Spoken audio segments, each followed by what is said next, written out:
Hello guys, how are you all? Welcome to my channel. So, today we are gonna see, what if Naruto gains all 9 Bijuu and the ultimate Sharingan, part 6, the last part. Subscribe if you enjoy the video. Let's start the story. What do you mean my mansion is being attacked by Zabuza?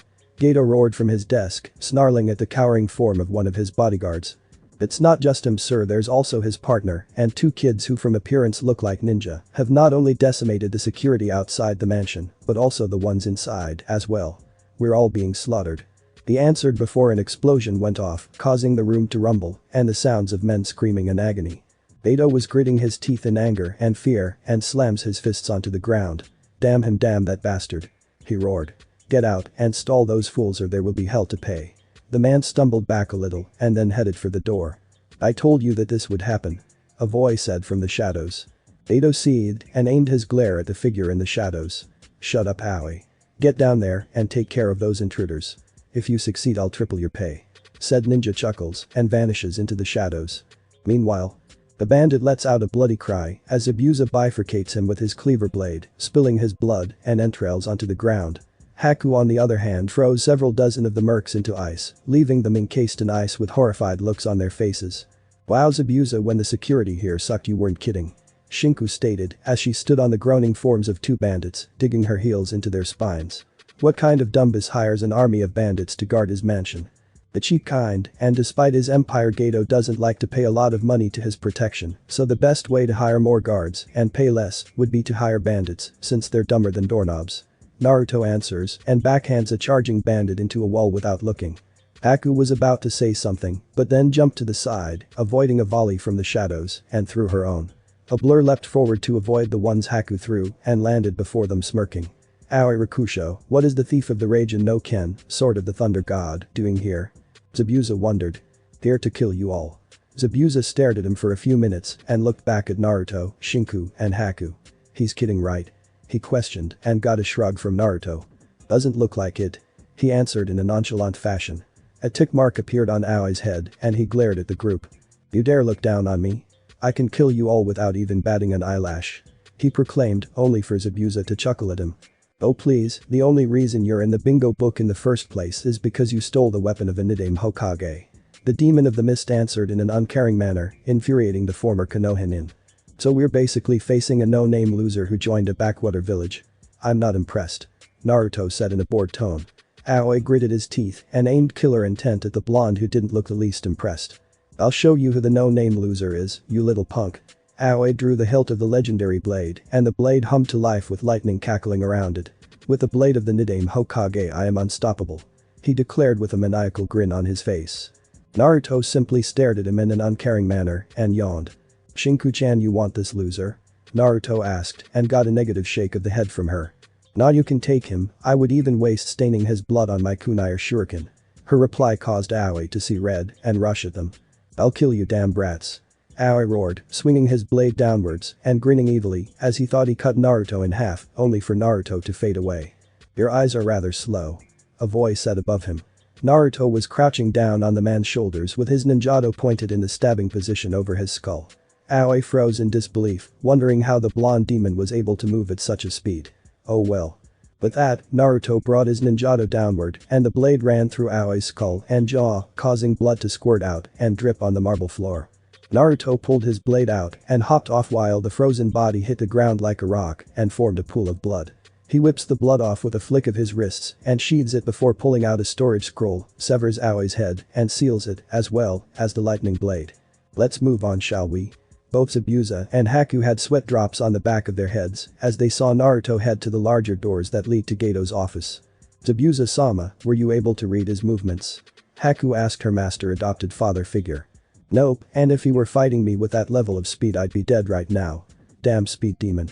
He muttered before joining up with him and Shinku with Haku following. Gato was scrambling to get everything that he could carry him in order to escape. Damn it, I've got to get the hell out of here. He said as he made sure he had all of the documents to his accounts, both legal and illegal. Boom. Gato cried out in shock as his doors sailed past him and into the walls, leaving large imprints on it.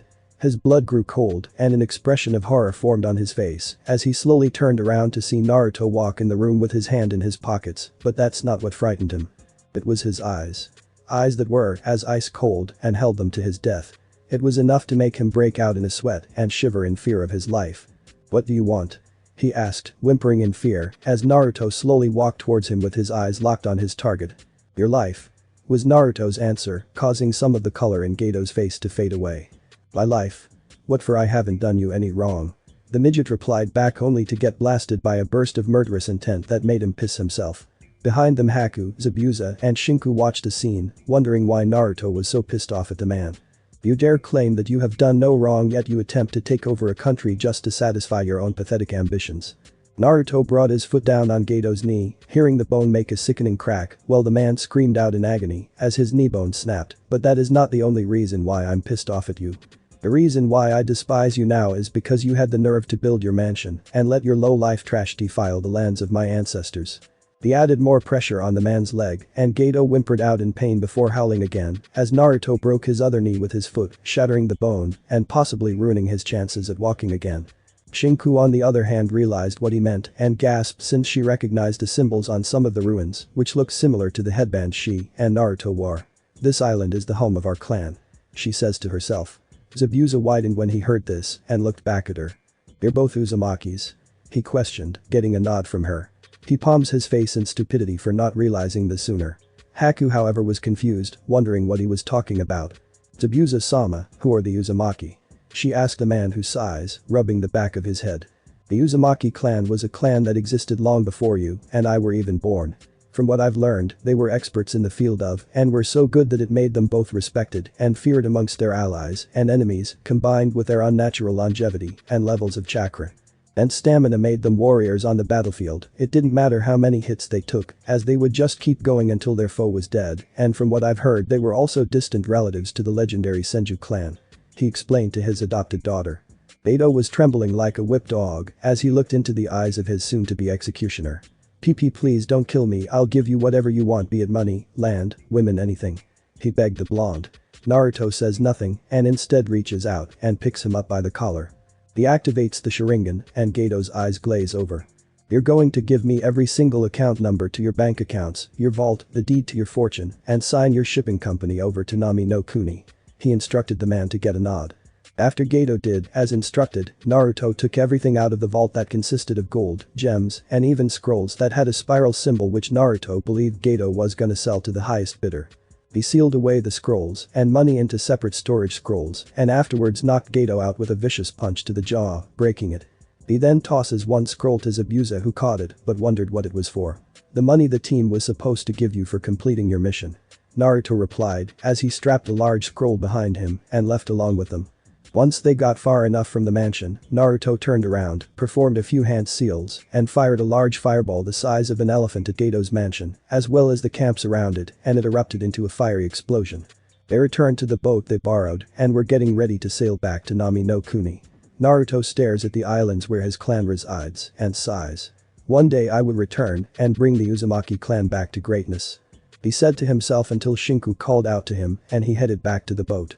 After they made it back to the country and to Tazuna's house, they saw Kakashi sitting on top of a tied-up group of ninja who were glaring or attempting to glare at the man due to their positions on the ground, and another appeared to have been beaten to death while Utakata was standing over him, blowing bubbles out of his pipe with hot air behind him. Shinku recognized a couple of them and raised an eyebrow. "Hey Naruto, those are the times that tried to ambush us a few days ago when we first met Yukataka-san and Hot Air-chan." She narrowed her eyes at the lanky-looking one who was sweating bullets, "and if I recall, the skinny bastard under the transvestite called me a bitch." A dark aura that signified death lined around her form as she cracked her knuckles. The transvestite on the other hand took the name as an insult. "Who are you calling a transvestite, you ugly slut?" He growled only to freeze up and shiver in fear as he saw Shinku's hair rise up slowly and her eyes glowed red. Tushin's facial color drained from his face as she slowly approached them and slowly drew her blade. "You idiot, she's gonna kill us," he said with fear in his voice, causing the other two to tremble as she advanced on them only for Kakashi to appear behind her and place a hand on her shoulder and the hilt of her katana. "Now, Shinku-chan, you can't kill the prisoners," he reasoned with the teenage retard who huffs and still glares at them. "He's right, sis, first we have to pry whatever info they have in those brains of theirs," they sigh in relief, believing that their lives would be spared after that is done, "then feel free to carve them up, burn them alive, drown them, or beat them to the brink of death and leave them in the forest." And let the predators decide. Naruto finished with a feral grin on his face, causing Shinku's eye to light up with joy, the ninja group to look horrified, and Kakashi to nearly face fault, but regains his composure, and sweat drops as he looks back at his surrogate little brother. He's even more sadistic than his mother, Anko. He thought while rubbing the back of his head in a sheepish manner, and then noticed Zabuza and Haku. Greetings, demon of the mist. Zabuza turned his attention to Kakashi and raised his brow. Happy Ninja Kakashi, didn't think I'd meet you in a place like this, and with Kumo Ninja no less. I thought you were a Konoha shinobi. He questioned. Kakashi chuckles and shrugs his shoulders. Well, I was, but certain circumstances lead me to leave the village in order to protect those two, so now I along with a few others work as mercenary nin for hire. He answered. That was when the 4 Kiri hunter nin appeared before the group. So I take it you 4 are the ones Mei sent to search for me, correct? The leader stepped forward and nodded. Correct, Zabuza-san, and not only is she gonna give a full pardon, but also fully reinstate your name amongst the ranks. The captain answered. And my accomplice? Will she be able to join Kiri as well? Zabuza questioned the masked shinobi. The captain pondered on it for a few minutes before turning his attention back to Zabuza. Honestly, it's not my call, but since we need all the strength we could get, then it's possible for your partner to join within the ranks as well. The captain glances over to Utakata. The same offer is for you as well, Utakata-san, and your apprentice, should she like asylum in Kiri. The vessel for the 6-tailed slug looks at his apprentice and the hunter nin and nods. It would be for the best, as I do not wish to remain on the run and leave my student in harm's way from all the constant traveling we've been doing, so yes, I will rejoin Kiri. Utakata said. Hadara's eyes lit up in glee as she heard the man she admired call her his student. So what are we gonna do about them? Amoy asked, pointing to the bound ninja gang. Give them to me, Shinku answered with a dark smile on her face. They'll make good practice dummies for the ones I've personally created. The 4 ninja were as white as ghosts as the teenage Reed cracked her knuckles with a gleeful smile that spelled death for them. Amoy, Dari, and see sweat drop at this, as do Zabuza, Haku, Utakata, and Hadaru. And people say I'm a demon, Zabuza muttered. The Kiri Anbu looked indifferent due to the masks on their faces, but they each were inwardly grimacing over this and felt sorry for the group. Note to self, keep Anko from creating a miniature Uzumaki version of herself. Kakashi thought since one Anko was bad enough, but then again so was Kushina, who was able to instill fear into his sensei when they were dating and got married later after the last war. A week later. Azuna managed to fully complete the bridge that would connect their country to the mainland after Naruto and the others raided Gato's mansion and destroyed everything he created. Naruto gave the old bridge builder the contents that consisted of Gato's finances and deed to the company, as well as the list of ports the man owned, and with the help of the Wave Daimyo and his contractors, they started to slowly but surely take full control of the dead man's shipping company. During the end of the week, Shinku got to know Haku and Hadaru, and they each chatted about their travels around the elemental continent. Zabuza on the other hand challenged Kakashi to a friendly spar, since he wanted to personally see just how powerful the son of the White Fang was, which Kakashi accepted, and the match ended on a draw due to Kakashi using the Sharingan during most of the fight. And also mimicking the man's hand seals, and which were chakra taxing, but despite that the two ninja did respect each other's skills in the ninja arts. Right now Naruto was standing at the edge of the bridge, staring at the vast ocean with his arms folded, pondering on his next course of action. So far, he has encountered Yujito, Yugura and Utakata, and that left hand, and Rashi who were in Iwagakure, while Fu was residing in Taki. He knew Iwa would be out of the question for now due to their grudge against his father's actions in the last war, and since Takigakure was more of a neutral country, he'd have no problems getting in a meeting with the vessel of Jimei, the 7-tailed beetle. Aside from them, he also had to deal with Danzo and Orochimaru soon, since they would become a major problem for him in the future if left to their own activities. The major problem would be Danzo, since the man is residing in Konoha, planning whatever went through his dark and twisted thoughts, he wouldn't be able to get close to him.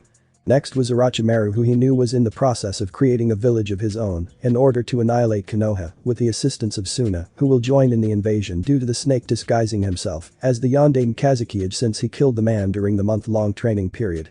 Next was Gaara. Naruto knew that his once enemy turned ally had a screwed up seal that put him through insomnia, preventing him from sleeping peacefully and becoming mentally unstable at that. The blonde figured that if he could approach Gaara and find a way to alter the faulty seal that was placed on him, he'd have better control over his power and mental state, as well as remove the insane monk's influence from Shukaku's. And putting the sand demon in its right state of mind if it had one.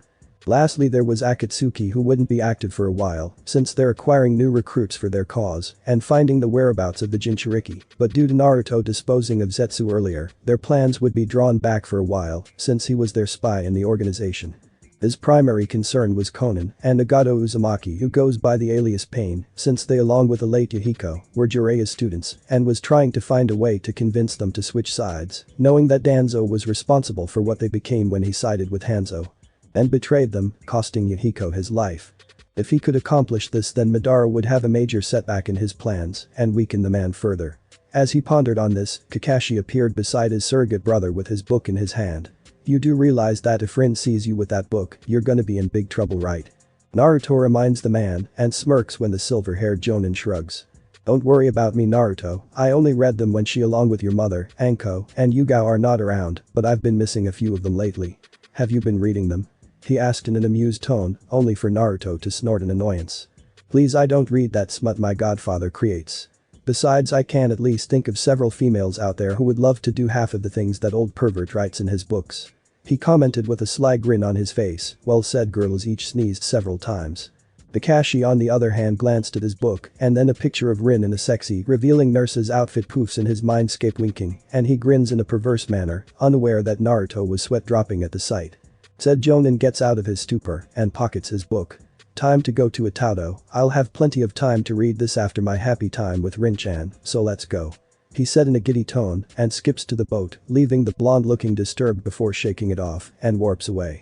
After saying their farewell to the others, the team from Kumo and the mercenary ninja went their separate ways, but not before Haku gave Naruto a wink with Hadara doing the same for Amoy, causing the Kumo Chunin to blush and avert his gaze from her, while Naruto chuckled in amusement.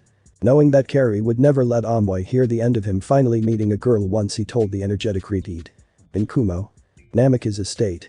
To say Kushina was shocked would be an understatement. She was speechless when Naruto presented to her the scrolls that contained a vast amount of the Fuinjutsu, Kinjutsu, and other high-level ninja techniques her clan created. And what freaked her out was that most of these were either A or S rank jutsu that she thought were lost when her home was invaded. Hitomi was amused by the expressions her former vessel showed as she examined the scrolls and stared at her son in shock. I can't believe you found all of these. Most of these are techniques my grandparents and parents created, she said. Honestly, I'm surprised that Ratgato found these on our ancestors' lands. I'm pretty sure that money-hungry team was gonna sell them in the black market, thank Kami he didn't, especially if guys like Orochimaru or even Danzo got their greedy hands on them. Naruto replied. Kushina inwardly shuddered at the snake or warhawk gaining any form of knowledge on her clan's dot. I'm just glad you found these, since most of these are extremely powerful and in the wrong hands can become dangerous. That is why only an Uzumaki is able to understand the true complexity of seals better than most seal masters. Even Jiraiya would have to thoroughly study a high-class seal for months before being capable of understanding how they operate correctly. Kushina states, but then sends a thankful smile to her son. So the only vessels left are the ones for the Ichibi, Yanbi, Gobi, and Nanabi, who are each remaining in their villages, correct?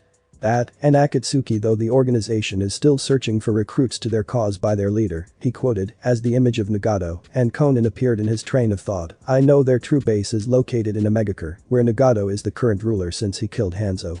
And anyone he was associated with. He explained. Kushina on the other hand was grim. She knew that even if Hanzo was past his prime, he was still a very dangerous individual, especially with his summons the legendary salamanders, and let me say this, Nagato was indeed a powerful ninja.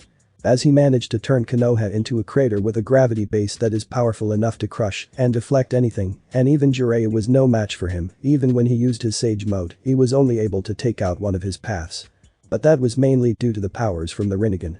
Even if he possessed my creator's eyes, his power pales in comparison, since the Rakuto Sennin mastered the power of his eyes, and from what you showed us from your time, his actual body was beyond crippled due to summoning that demon statue. And had to rely on his bodies in order to move around. Hitomi stated. So he would be vulnerable to attack then?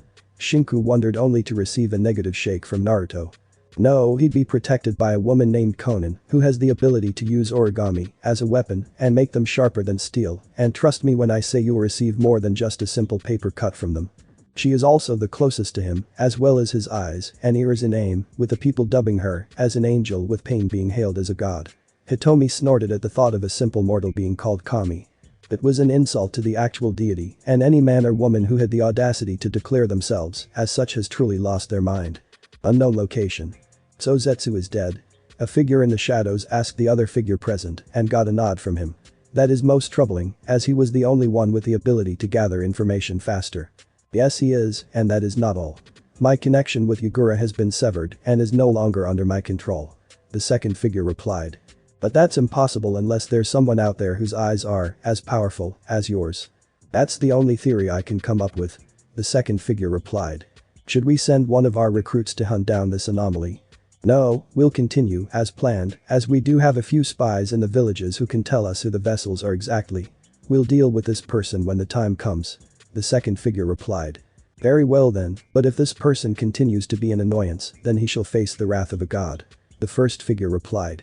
From the darkness a Sharingan eye appears and narrows at the man.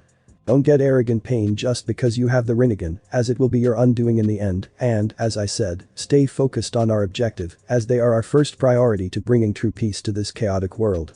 As you wish, Madara-sama. The end. Thanks for watching my video, sayonara.